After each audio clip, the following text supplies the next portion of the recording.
बहुत ही पुण्यकर्मी प्राणी को मानव शरीर प्राप्त होता है।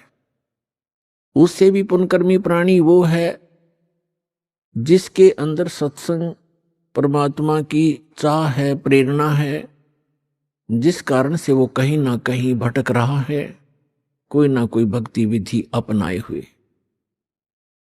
और उन सब से उत्तम वो प्राणी है जिसके अंदर भक्ति की प्रेरणा है और उसको सतगुरु मिल जाता है मानव शरीर के अंदर।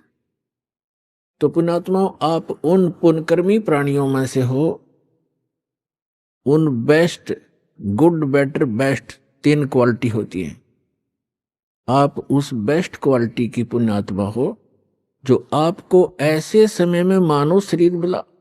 इस भक्ति काल के अंदर मोक्ष समय है, ये मुक्त होने का ये गोल्डन चांस इसी समय होता है, कलयुग के अंदर ही। और वो ये है बीचली पीढ़ी। और अब जिसको ये मानव शरीर प्राप्त है, आप बहुत ही पुण्यकर्मी प्राणी हो। आप युगों युगों से परमात्मा के चरणों में रहे हो, लेकिन हम आप गलती कर गए, यहां से निकल नहीं पाए। आपके पास इस भक्ति समय में की हुई भक्ति साधना की जो पूंजी थी, जो आपकी भक्ति धन था आपका, वो बहुत घना था, जिस कारण से आप न जाने कितने युगों तक फिर सिलप गए।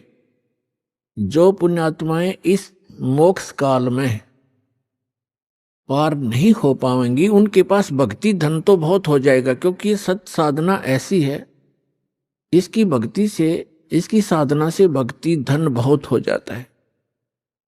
और यदि पार नहीं हुआ और फिर वही रह गया, तो फिर उसको लुटेरे लूट लेते हैं।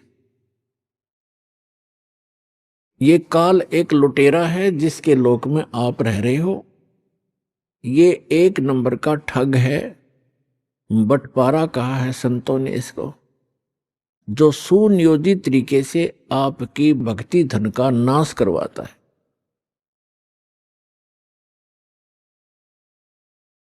तो उससे बचने के लिए आप जी ने अब बड़ी सावधानी बरतनी है और सतलोक चलना है, अपना पीछा छुटवाना है। तो मनुष्य शरीर प्राप्त करके जो प्राणी भक्ति नहीं करते, तो वो अपना जीवन नाश कर जाते। और जो भक्ति करते भी हैं, अंतिम श्वास तक सावधान नहीं रहते, तो वो भी बने बनाए काम को बिगाड़ लेते हैं। भक्त को अंतिम श्वास तक साधना करनी पड़ेगी, मर्यादा में रहना पड़ेगा। जैसे खेल के खिलाड़ी होते हैं, वो जहां से स्टार्ट करते हैं, यानी कोई डिस्ट्रिक्ट स्तर से, जिला स्तर से खेलना शुरू करते हैं, उसके अंदर भी वो नियम ज्यों के त्यों बने हुए, और वहां सफल होते हैं। फिर वो राज्य स्तर पर खेलते हैं, वहां भी वही नियम है, और अंतिम गेम तक उन्होंने वैसे ही मर्यादा में रहकर ही सावधानी से खेलना पड़ता है, तभी वो सफल होते हैं। इसी प्रकार प्रत्येक सदग्रंथ में कहा है कि परमात्मा की भक्ति अंतिम श्वास तक करनी होती है। परमात्मा कहते हैं,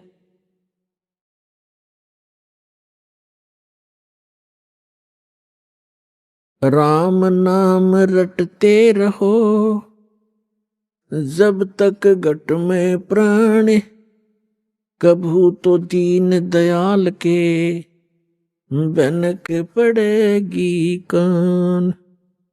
ये सूक्ष्म वेद की वाणी है जो परमात्मा अपने मुख कमल से स्वयं ही आकर के बोला करते हैं यथार्थ ज्ञान।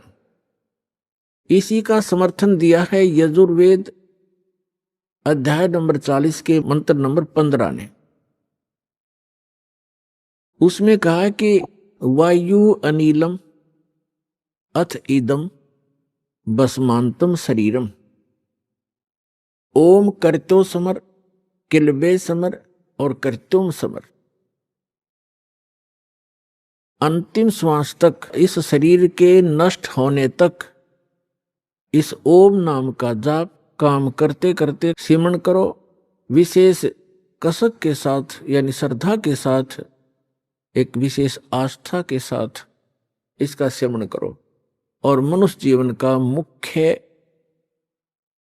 कार्य समझकर इसका सिमरण करो।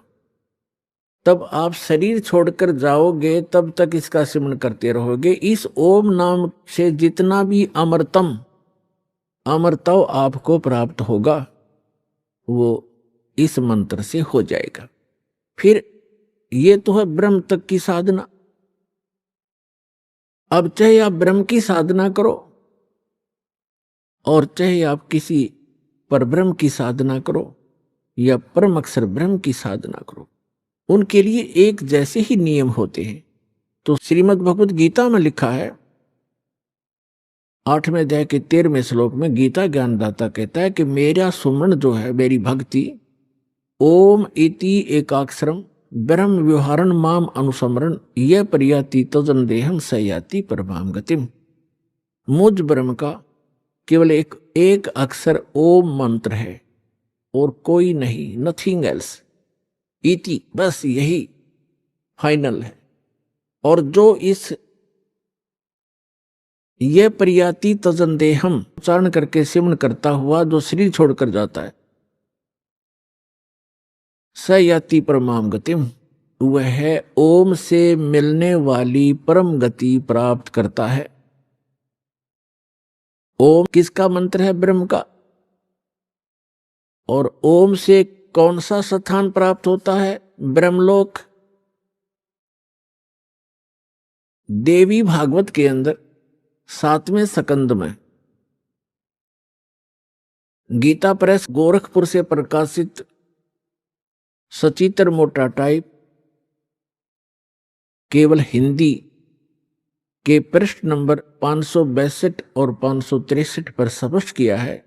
देवी हिमालय जी को कह रही हैं कि सभी पूजाएं त्याग दे, अन्य किसी देव में आस्था मत कर राजन, केवल एक ब्रह्म की साधना कर, ओम उसका जाप है, ओम का सिमरण कर और ब्रह्म पाने का उद्देश्य कर, इससे तेरा कल्याण हो जाएगा, उसको प्राप्त हो जाएगा ब्रह्म को।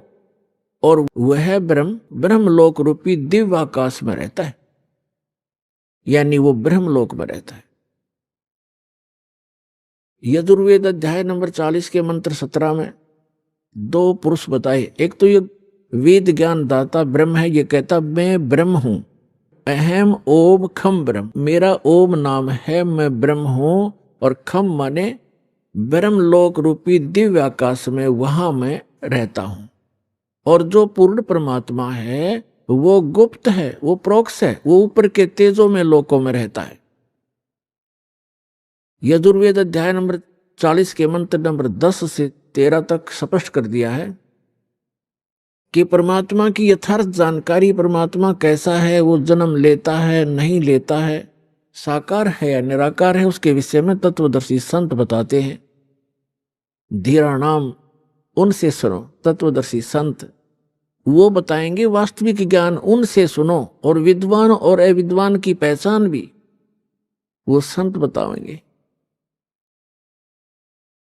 फिर श्री मद् भगवत गीता अध्याय नंबर 4 के श्लोक नंबर 32 में वर्णन किया है कि यज्ञों की विशेष विस्तृत जानकारी सच्चिदानंद घन ब्रह्म के मुख से बोली हुई अमर वाणी कबीर वाणी के अंदर विस्तार के साथ कहा गया है। वो तत्व ज्ञान है, उसको समझने के बाद प्राणी फिर पूर्ण रूप से सब कर्मों से मुक्त हो जाता है। चौथे अध्याय के 34वें श्लोक में गीता जी में कहा है उस तत्व ज्ञान को तत्वदर्शी संतों के पास जाकर समझ, वो तत्वदर्शी संत तुझे उस तत्व ज्ञान का उपदेश करेंगे। इस अध्याय के गीता ज्ञान दाता तो उस परम अक्षर ब्रह्म की, उस सच्चिदानंद घन ब्रह्म की जानकारी भी नहीं रखता, उसके पाने की विधि उसके पास नहीं है। उसके लिए परमेश्वर स्वयं आते हैं, अपना अमृत ज्ञान आपके लिए यहां भरकर चले जाते हैं अपनी अमृत वाणी में, फिर अपने गवाह बनाते हैं प्रत्येक युग में।